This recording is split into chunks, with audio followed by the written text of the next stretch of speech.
Quand je vois cette image, le mouvement du personnage principal sur la photo m'évoque le mouvement fantastique qui s'est accompli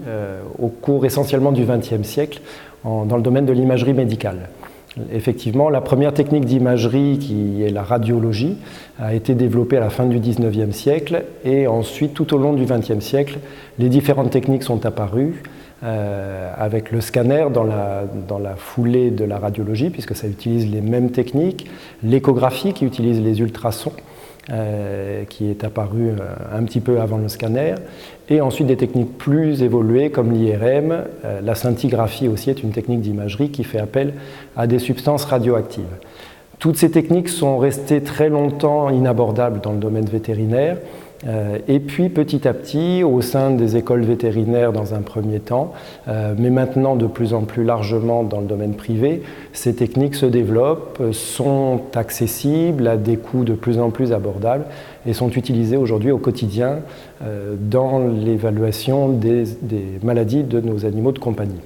On les utilise aussi chez les grands animaux, chez les chevaux, et de manière un petit peu moins facile chez les bovins, étant donné les problèmes de coût de ces techniques qui évidemment impactent la rentabilité financière sur les animaux de rente. Ces techniques permettent généralement d'explorer les maladies de manière non invasive, c'est-à-dire en évitant des chirurgies, en évitant des opérations. Elles ont permis, comme chez l'homme, des diagnostics beaucoup plus larges, beaucoup plus précis, sans souffrance animale et avec donc des possibilités techniques en évolution permanente. L'utilisation de différents produits de contraste ou l'avènement des techniques d'imagerie par résonance magnétique permettent aujourd'hui aussi une évaluation fonctionnelle des organes et non plus uniquement de leur structure et de leur morphologie, avec donc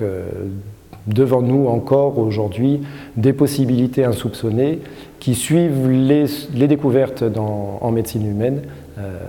avec un point final qu'on ne connaît pas encore.